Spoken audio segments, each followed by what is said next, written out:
Today we continue our tour of former country clubs. Today we're in Clayton, Ohio at Meadowbrook at Clayton.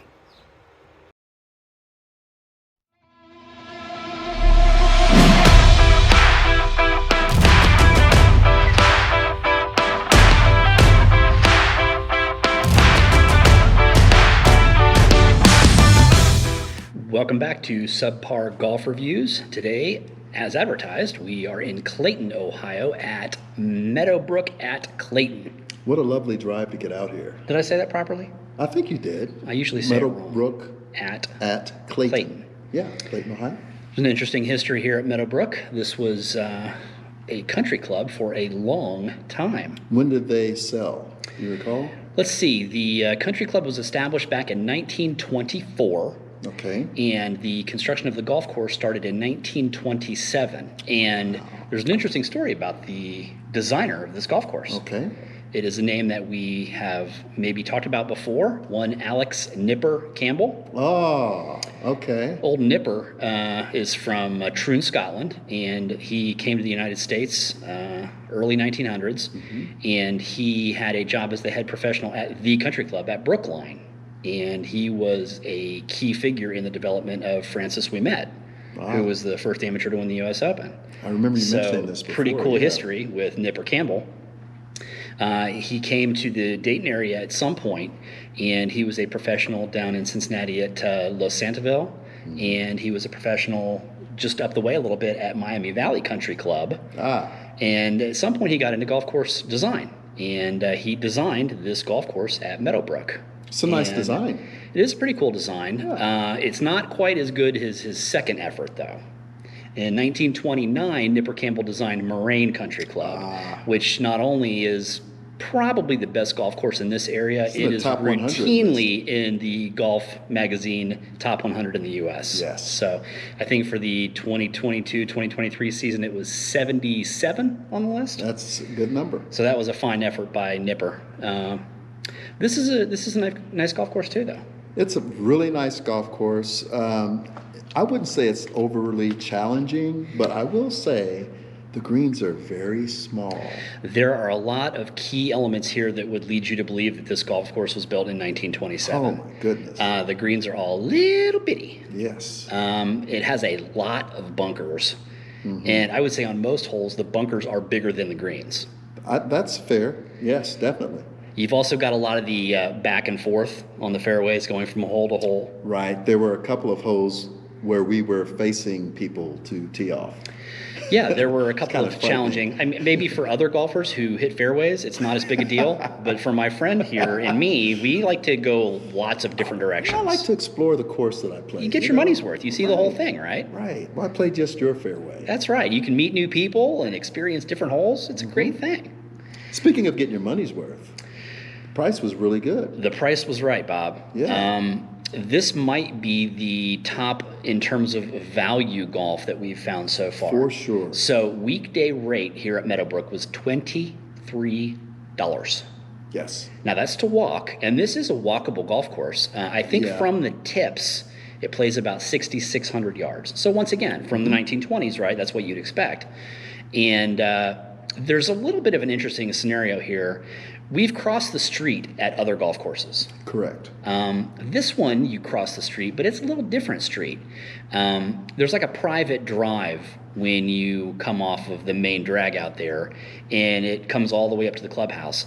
And half the course is on one side of that, and half the course is on the other side. Right. So we did have to cross the street, but it was a little bitty street. Yeah, it wasn't dangerous at all. So, I mean, you could easily walk this golf course. But if you're like us, and it takes every ounce of energy we have to hit 100 golf balls. At 100-degree temperature today. At 100-degree temperature today. You can get a cart for another $12. Yeah. So for the two of us to play with the cart, it was $70. Value. It's a pretty good deal, and it's a pretty cool golf course. So yeah, it is. 5 stars for value out here at Meadowbrook. The weather conditions were a little bit challenging today, and I don't know if I can really express how uncomfortable it was. Do you think you can express how uncomfortable it was? I was sweaty. I think that you and I would probably fail if we tried to explain how hot and sweaty it was. But I know someone who can sum it up very nicely. Yes. Where? What? I'm sweating. Where at? On my butt crack and my balls and Okay, that's a classic video Javon found on Facebook, and we had to include that because it summed up the day beautifully. It was perfect. It was very warm out today. It was really stagnant. I was sweating everywhere. It was a sweaty day. There's no question about it. But despite our sweating woes, it was a fun day of golf. And believe it or not, tomorrow is the 1st of July. This is the first time that you and I have played golf together. It's crazy how this keeps happening. Every year we say we're not going to do this, and every year it gets worse. It's not all on me this time. No, I take blame. Yes. Yeah, mea culpa. I've been traveling and vacationing and working, and we will try to do it's better. not all him this year. It's me too. So we'll try to do better. Let's talk some more about this golf course. Let's start with the clubhouse because we are sitting in the ballroom right now. One of the rooms. As a former country club, this place has a pretty gigantic clubhouse. In fact, it might be the biggest clubhouse we've been to. By far. By far. Down in the lower level, you've still got remnants of the old country club locker rooms. I have no idea to what degree they're used. It looks a little bit run down there. A little run down, a little dated. A little dated. But when you come upstairs, there's a real nice entry into the clubhouse. Right. And then you can explore all of the spaces that you can rent out for big weddings, little weddings, parties. The room we're in right now holds what, 300? 300. Wow. And it looks like you and I are getting married here now with the decorations behind us, but we're not. But this is a cool place. You've got great views of the golf course all the way around. You little can patio fit a around ton the of people in perimeter. here. Yeah, there's a patio that goes all the way around. And if 300 is too big, they've got rooms that hold like 80. They got hold rooms that like 40. I don't know. Yeah, it's There's great. a whole bunch of different configurations and a whole bunch of different ways you can rent this place out. So if you are in the area and you're looking for a place to have an event, give them a call and see what they can do for you. It's a pretty nice space. Yeah, I agree with that 100%. It looks like there are, oh my goodness, they're setting up for a wedding or something right now, it looks like, with all this beautiful stuff. I don't know. Around. It's great. It'll be nice, though. It's great. On the golf front, they've got a nice little pro shop, and we met Dan at the pro shop. He was super friendly, as was everyone we met here at Meadowbrook. He kind of showed us the ropes a little bit and told us how to make our way around. They've got a small selection of goodies. You can get some drinks and some snacks downstairs in the pro shop. They do have a little bit of merchandise. They do have a small selection of clubs. Looks like they might do some fittings here. Yeah, and maybe. Didn't meet the pro. I'm sure it's not the heart of their business here at Meadowbrook, but it looks like it is an option, so you could check that out. And they do have one really cool thing that we've really only seen at one other golf course, and that is the very highest rated course on Subpar Golf Reviews, Heatherwood, or beg your pardon, Yankee Trace, one of our top courses. Golf simulators. Yeah. Heatherwood does have one, but they use it primarily for fitting.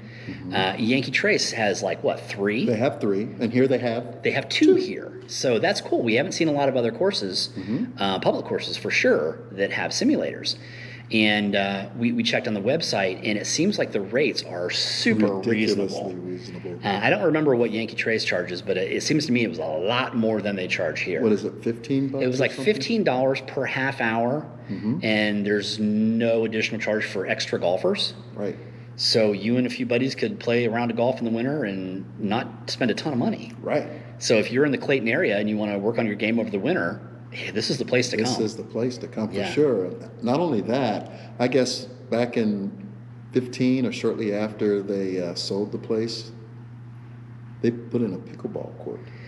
Yeah, and it's really nice. It's I've never pristine. played pickleball. It looks interesting. I've been tempted. But yeah, it's a super nice. They got several courts out there. It looks great. It's pristine. It's It looks beautiful. really good. And talking about 2015, it's kind of a testament to the work they've put in here that they're still up and running and playing golf here. As we mentioned, the course was formed, the club was formed in 24. It was a private club for 90 years. Wow. 2014 is when they opened the course up to the public.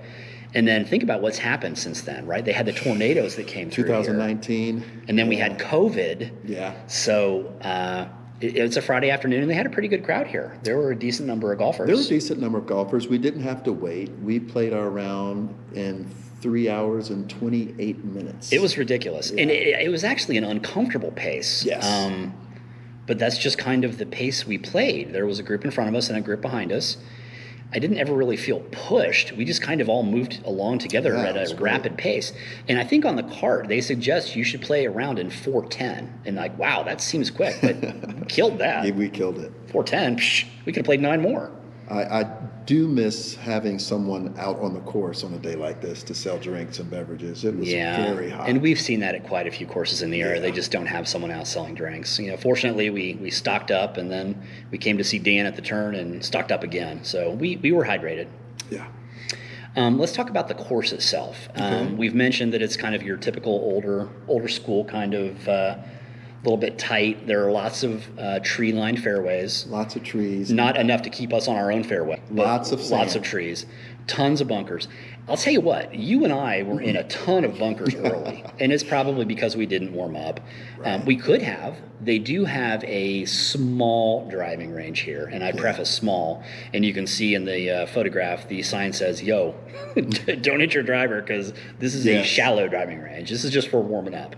They also have a little bitty practice putting green that's right by the clubhouse. And that should be a telltale sign about how big the greens are going to be once you get out there. So you can warm up a little, but of course we didn't. We went directly from car to tee. That's how we do it. And we struggled the first few holes. Go figure. That's how we do And it. we were in lots of bunkers. Now, we mentioned how many there are and that they're huge. One thing I didn't love is the quality of the sand. Yeah, it was like something you'd see on a playground. Yeah, or like construction quality sand. It was like really granular. Yeah. It's like when you get out of the bunker, there aren't any grains or anything in your shoes. It's just like it's so grainy, it just all stays behind. Right. Which makes it a little tricky because if you're trying to play, moving some sand to get out, you're going to go well over. So we learned that pretty quickly. It's not the worst bunker situation No. I've seen. But there were some rocks. Yeah, there was a rock situation in several. Yeah.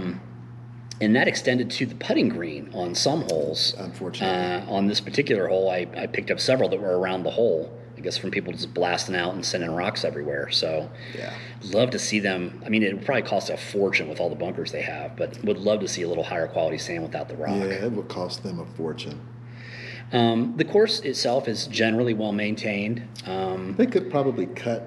Things a little more. were a little shaggy. Yeah. Fairways were a little shaggy, and we don't expect them to be, U.S. Open caliber, super short, super tight. But it looked like they could go a little lower. The greens were in very good condition. Yeah. I was impressed by the folks who play out here at Clayton. We didn't see tons of spike marks and disrespect. The greens were really actually pretty nice, Didn't notice but they anything were either. super slow. They might be the slowest greens I've played. There were some of the fairways that kind of had some bad spots on them too that could use some attention. Probably. Yeah, I think generally it was pretty good, especially since we hardly have rain here anymore. Right. I would say that the fairways, the tee boxes, and the greens were pretty well Yeah, maintained. considering the lack of rain, everything was pretty green. The tee boxes were generally flat. Yeah. Some of them were chewed up a little bit. I'm not sure if that's a turf situation or if maybe they had some challenges, but overall, I thought they were in pretty good shape. Something else I noticed: this golf course has the least amount of water ponds. Yeah, they're. I think I remember one, maybe two. On 17, there's what looks like should be a creek that kind of runs all the way through the hole, but it's completely dried up. Once again, no rain. We'll do that. Yeah. And I think there might have been a small pond at one point, but you're right. It's a When pretty, we crossed dry course. the little road, I think there was a pond on the right side of the Yeah, I tee think you're box. right. So not tons of water. The hazards here are definitely the trees and the bunkers. For If sure. you can navigate those, then you'll get around pretty well. We played the white tees today, which is about our normal. They're was the about distance? 6,400 yards. Yeah. So, and that's comfortable for us. Yeah, I agree. There are some cool fun holes. Number 18 is a challenge. It's a par 4, and it's relatively flat until you get to about 100 yards From to the the green, green, and it's then it goes uphill straight up. steeply.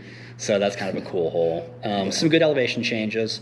The green complexes are good here. You have some interesting break on some of the greens. The tiering of the bunkers is pretty cool. All in all, it's a pretty scenic, pretty fun golf course to play. It is. It really is. There are no homes in the way, really. There are homes around some of the perimeter holes. Right. Another bonus of having a 1924 course. Yeah. And they haven't built neighborhoods around here. So I always enjoy playing a course without Yeah. a bunch of houses. I agree. Being a marginal golfer, big houses make me Make me nervous. nervous. So it's about that time we probably should think about giving this place a score. Do you have any thoughts on this? Well, I was thinking about some of the other courses that we've given a medium to high score to. I give them bonuses for this facility that can be utilized in so many different ways. That's a big plus. Mm-hmm. I'm going to ding them on one thing in particular. You know what it is. Oh, here we go. I'm a brat man. We know you're a brat No man. brats. You got to have a brat. No brats. A nice young lady working in the little snack restaurant upstairs. Yeah. She set us up with Doritos and cold drinks, but no bratwurst. Turkey sandwich was okay. We had a turkey sandwich, and it was a fine turkey sandwich. So with that said, I'm thinking somewhere in the neighborhood of north of 6.5, but definitely below 8. Oh, for sure below 8. 7.5. So somewhere between like 6.5 and 7.5. Yeah. It's funny, we have done enough of these that we always try to find a comp, and we were sitting towards the end of our round thinking like, does this golf course remind you of any we've played? And it kind of doesn't. Not really. I mean, we've seen these conditions at several courses, like the Potter's Park and was it Twin Run? Twin something. Was it Twin Run? something. Course conditions, maybe Community has similar conditions. Like yeah. pretty good greens, fairways aren't like super I'd rate nice. this higher than Community though, for sure. They've got lots of amenities here. They check a lot of boxes in terms of community stuff. They do. I know they're active in the community, and that's really cool. They've got all these different places you can come and rent out space and play golf, play pickleball. And with out. everything that has disappeared from this area, I would guess that this is utilized quite a bit. I'm kind of leaning between 6.5 and 7, based on some of the other courses that we've scored in the 7s. I'd say this feels like about a 6.8 to me. Okay. I You can buy get that? down. I can get down on a 6.8 for this place. All right. Yeah. 6.8 it is for Meadowbrook at Clayton. It's a course that I will come back and play again. Yeah, this is not the Great first time value. we've played this course, but Great yeah, value. it's a fun little course to play, and like the value is unbeatable. Right. You want to walk, $23? Jeez, man, that's a steal. We are going to try and do more reviews this summer, despite the fact that it's July 1st tomorrow, and this is our first of get some 2023. We've got a couple that we have to queue up. What's next? We have got to get to Shaker Run. In fact, we're going to have one of our subscribers, Mike, come out and play Shaker Run with us. And we tried to do this last fall, and I had a medical issue. I think my shoulder was jacked up, and I couldn't swing a golf club. So I'm back to normal. So we're going to have to recruit Mike and get out and play Shaker. That's one of the really good courses south of town. And then another viewer request. This actually was a viewer request, Right. Meadowbrook. Another viewer request was Blue Ash. And we've heard lots of things about Blue Ash. So Yeah, I've heard some good things about that. since we came north of town from Meadowbrook, I think we should head south of town and we can knock off Shaker, and we can get down to Blue Ash and play those. So hopefully over the next few weeks we can get out and play a little golf. I hope so. Do some more reviews. And if any of you subscribers out there would like to join us, just send us a little note and we'll make it happen. Yeah, you can come play bad golf with us. That'll Absolutely. be fun. So, as always, we appreciate you watching. We appreciate you subscribing. And we'll see you on a golf course soon. Till then.